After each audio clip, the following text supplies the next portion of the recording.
menjelaskan perkapa ini menjadi kuasa hukum Akas Elahi sendiri terkait permasalahan apa yang dihadapi. Oke, saya menjadi kuasa hukum Akas Elahi dan Elvia, istrinya Akas, yaitu pada bulan Maret.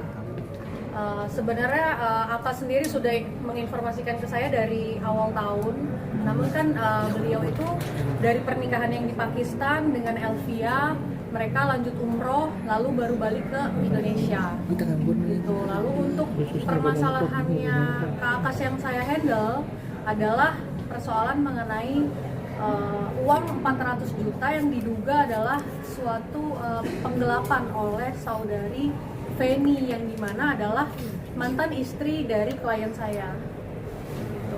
Gimana kronologi dugaan penggelapannya seperti apa? Sebenarnya kalau dalam rumah tangga itu nggak ada yang namanya penggelapan ya, karena dimana itu adalah harta bersama. Gitu. Satu harta bersama, kedua mereka mengetahui satu sama lain. Dan uang tersebut bukan dipakai untuk membeli mobil, namun uang tersebut diolah untuk Akas dan diambil untuk pembayaran karyawan, untuk pembayaran pabrik, sisa-sisa pembayaran pabrik yang harus segera dilunasi seperti itu. Jadi ya, jadi kalau untuk dibilangnya penggelapan atau penipuan, pengambil alih uang tersebut pun Feni mengetahui gitu. Jadi di mana sisi penggelapannya kan? Tapi jumlahnya sesuai yang dituntut 400 itu. Bahkan lebih dari 400 juta. 420 juta kalau nggak salah. Karena kami melihat semua bukti-bukti rekapan, bukti transfer, kami semua melihat dengan jelas gitu. Tapi uang semua dari Feni Alberti itu semua. hasil kerja bareng atau Ya, sebenarnya uang tersebut adalah uang hasil kerja bersama. Jadi waktu itu Pak Akas dan juga Ibu Feni mempunyai bisnis bersama. Nah, dalam pemasukan mereka berdua itu udah otomatis masuk ke dalam rekening. Jadi benefit-benefit itu masuk ke dalam rekeningnya Feni. Nah, ada juga yang masuk ke uang-uang yang lain gitu, kayak misalnya mungkin ada di TikTok, ya kan kita kan penjualan banyak juga ya lewat TikTok Live dan lain-lain. Jadi uang itu yang diambil oleh Akas senilai 400 sekian juta untuk membayar uang-uang gaji karyawan dan juga lain-lain hal gitu. Dan itu ada buktinya. yang menarik memang profesi Akas sendiri sebagai warga negara asing ya Mas ya. Ya. Itu apa sih profesi aslinya? Sebenarnya kalau kita bisa lihat ya, Akas juga kan bekerja sebagai selebgram. Namun beliau juga punya usaha-usaha lain. Salah satunya dia memiliki restoran dan juga trading, perusahaan trading. Berusaha di bidang trading. Nah, ini menyangkut terkait soal adanya dugaan perselingkuhan yang kadang-kadang menjadi ramai kan, akhirnya beruntut kepada anak. Nah, gimana menanggapinya sebagai kuasa hukum dari Akas? Baik, jadi saya juga sangat menyayangkan ya adanya isu-isu perselingkuhan. Kalaupun itu memang benar adanya, baiknya kan kedua belah pihak ini untuk saling introspeksi diri, untuk bicarakan baik-baik. Setelah bercerai baik-baik karena menikah secara siri, semuanya baik-baik aja. Tapi ketika klien saya Pak Akas sudah menikah dengan yang sekarang, yaitu Ibu Elvia, mungkin mantan istrinya mempunyai kubu tersendiri dengan mantan istri yang pertama. Itu yang menjadi dampak nih sekarang, polemik sekarang. Memangnya Akas sendiri sudah memiliki berapa seorang istri sebelum pernikahan dengan Feni? Yang saya tahu ada satu menikah secara hukum, yaitu Mbak Emilia, lalu Feni dengan pernikahan siri yang sekarang juga sebenarnya untuk dilakukan di pengadilan itu adalah sidang isbat. Untuk apa? Untuk kepentingan anak, legalitas anak gitu. Jadi memang sidang isbat itu harus dilakukan ketika memang pernikahan siri, gitu. bukan untuk lain hal gitu. Tapi Yang kan sekarang ini, yang sekarang siri atau resmi, Mbak? Sidang ini sendiri kan bahwasanya Akas sendiri tidak mengakui kalau itu anaknya. Gimana menanggapinya? Sebenarnya untuk statement seperti itu, klien saya tidak pernah bicara bahwa itu bukan anaknya. Namun prosedur di mana kita menginginkan tes-tes seperti itu, DNA. ya, itu untuk memberi suatu kepastian hukum, prosedural aja. Jadi hakimnya itu dalam prosedur pengadilan itu kan dia itu setiap anak ya, anak dalam arti nikah sirinya dia harus nikah isbat dulu. Nah baru anak itu dilakukan tes DNA. Jadi itu bukan prosedural dari kaminya, dari pihak pengadilan itu yang meminta sendiri. Masalahnya pihak Penny bilang kalau Akas itu tidak mengakui kalau itu hasil benih mereka berdua gitu. Itu Padahal kan sudah isu. mencapai Ya, bukan mencapai karena sudah memiliki 2 orang anak. Ya benar. Jadi begini, di dalam sidang isbat ini, klien kami ini kan sebenarnya meminta hak anaknya juga. Nah dalam hal ini klien kami juga berusaha gitu agar mendapat hak asuh terhadap anaknya gitu ya. Seperti dengan selalu memberi biaya nafkah kehidupan untuk anak-anaknya. Walaupun sebenarnya klien kami ini dari blok gitu, tidak boleh berkomunikasi dengan anak-anaknya. Gimana menurut para bapak semuanya gitu? Tapi alasan Akas tidak mau mengakui anak versi di sana gimana? Nggak ada itu, nggak ada namanya ada. bekas anak bekas ini. Untuk menemui anaknya saja klien bisa. kami tuh ditutup-tutupi aksesnya. Tidak bisa dihubungin untuk asistennya Akas sendiri ya, bisa dijelaskan apakah hubungannya itu terbuka by WhatsApp-nya atau memang diblokir. Artinya gimana? Sebagai Iya, karena waktu itu Akas sering kasih bulanan buat anak, berapa kalau boleh tahu? jumlahnya Iya, 5 juta 5 juta. Untuk 2 anak ya? dari 2 anak. Terus Terus kenapa? Bulan. Per bulan. Iya, per bulan. Setiap tanggal 1 pasti Akas transfer itu buat anaknya.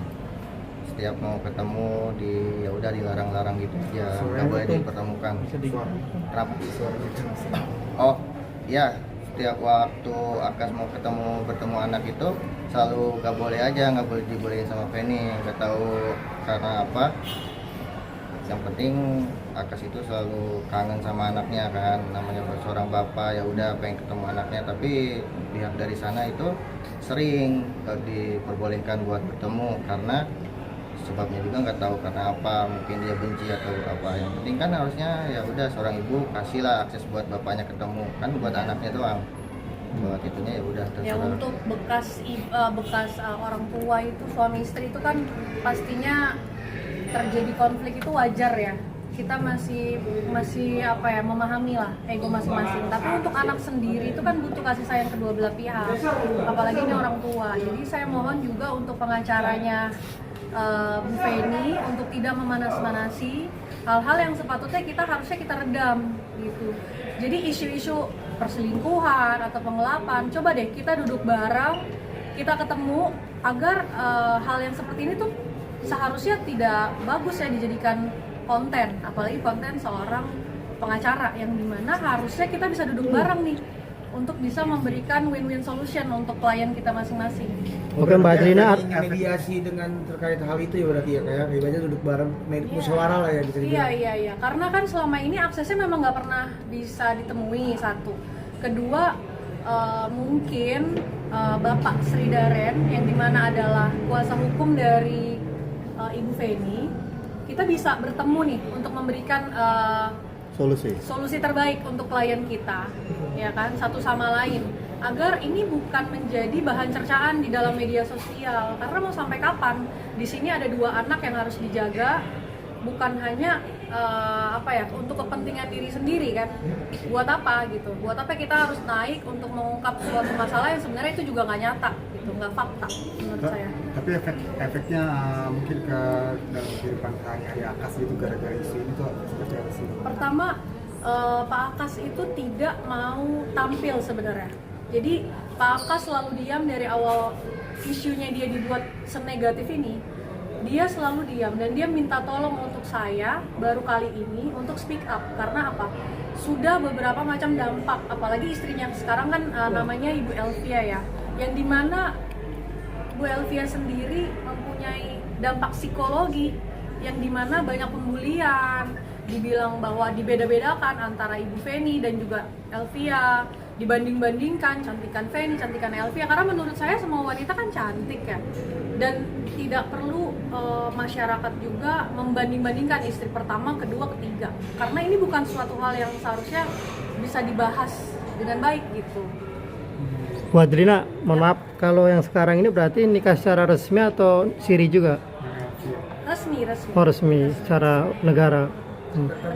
Tapi kenapa sih alasan ibaratnya kuat dari si Aka sendiri untuk menikahi Feni itu secara nikah siri gitu, mungkin ada alasan tersendiri nggak sih? Karena kan istri pertama dan istri ketiga kan sah secara hukum. Ini kenapa Feni itu tidak nikah siri gitu? Sebenarnya klien kami itu inginnya pernikahannya adalah diresmikan. Namun pada saat itu tidak tahu kenapa pada bulan apa menikah siri waktu itu di Purwakarta ya. Bulan 2 dengan Bu Feni. Bu Feni sendiri yang menginginkan bahwa pernikahan itu dia inginnya siri. Gitu. Jadi bukan klien saya yang menginginkan pernikahan siri.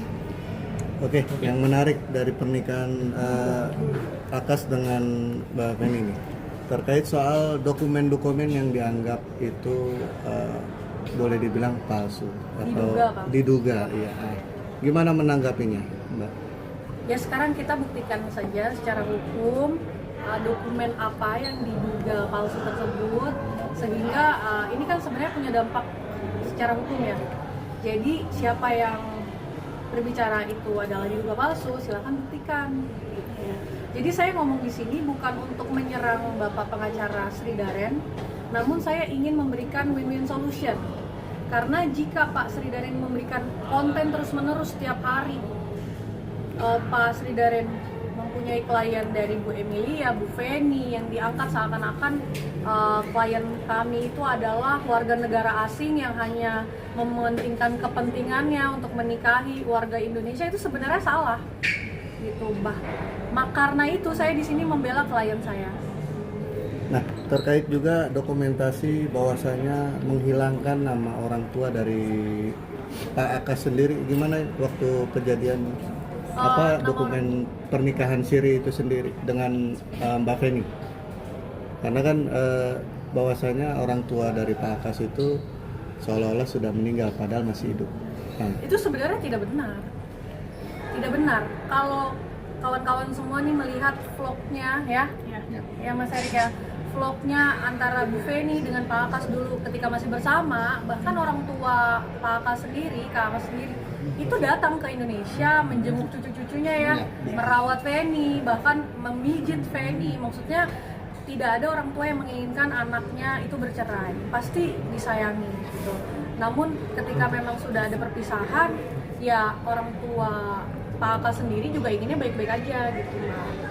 artinya membantah kalau data orang tua dari Pak Akas itu dihapus, bahwasanya meninggal itu tidak ada ya? Itu tidak benar. Bahkan yang kalau saya bisa tarik kesimpulan ya, kenapa Ibu Feni menikah tidak memberitahu orang tuanya, tidak memberitahu kakaknya? Karena secara fakta memang Kak Feni sendiri yang menginginkan pernikahan di Purwakarta. Jadi jangan dipelintar-pelintir gitu. Diputar-balikan fakta. Iya, putar-balikan fakta. Jadi kalau Kak Feni bilang saya nggak tahu kenapa saya dinikahkan secara siri di Purwakarta. Pada faktanya Kak Feni yang menginginkan hal tersebut. Bahkan Kak Feni-nya juga yang meminta dokumen-dokumen agar bisa dinikahkan di sana. Gitu. Ada saksinya juga ya? Ada. Kebetulan asistennya Kak Akas ini ikut dengan Kak Akas dan Feni. Menyaksikan? Yes, menyaksikan. Jadi Pernikahan itu? kalau Erik waktu itu belum ya? Saya belum masuk ke situ. Belum datang, belum join lah. Tapi ketika Kak Feni dengan Kak Akas menikah, Erik sudah bekerja bersama mereka. Jadi Erik tahu persis. Gitu. Memang kalau Kak Feni-nya sendiri kan kita lihat ya bahwa sifatnya dia temperamen, ya kan. Tapi bukan itu sebenarnya masalahnya. Masalahnya adalah bagaimana problem-problem rumah tangga ini jangan dijadikan isu terus-menerus di dalam suatu pemberitaan. Karena yang rugi adalah anak sendiri. Panas ya, Mbak? Oke, ini yang menarik lagi isu terkait penularan penyakit. Nah, menyikapinya gimana? Karena diduga bahwa Pak Akas ini suka, maaf ya, jajan. Iya. Jadi seperti ini. Iya, pokoknya jajan aja. Jadi ada hal-hal negatif yang sangat beritakan terhadap klien kami. Sekarang logiknya adalah ketika kita punya penyakit negatif, hal-hal seperti Penularan. itu ya, penularan hal-hal yang negatif Iya, ya, iya. ya benar. Saya bilang di sini buktikan saja gitu. Jadi kalau apapun permasalahannya diumbar ke media tidak tanpa bukti, itu bisa jadi fitnah, bener ya? Benar. Dan selama ini klien saya tuh diam loh, nggak pernah speak up apapun.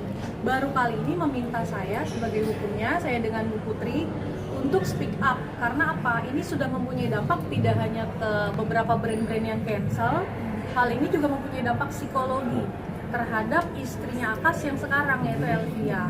Coba mas-mas dan mbak-mbak bayangkan ketika live dibanding-bandingkan dengan cafe ini, itu kan hal-hal yang sebenarnya jadi sangat mengganggu. Apalagi kan kita semua pasti punya keluarga besar ya. Kita harus meredam dan membuat permasalahan ini harusnya tidak terus-menerus dijelek-jelekan.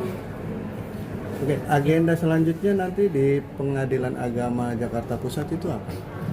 Mungkin sudah masuk ke perkara ya. Perkara? Satu itu karena untuk perihal perkara yang itu sudah ada pengacaranya tersendiri ya, Kak Seri, gitu. Artinya kemarin ada mediasi itu gagal. Mediasi sudah dilakukan 2 kali, Ya. namun Bu Feni tetap tidak mau melakukan tes DNA. Satu, kedua mempunyai statement yang berubah-ubah. Jadi pertama selalu memberikan isu-isu yang tidak benar, yaitu anak-anaknya tidak dinafkahi.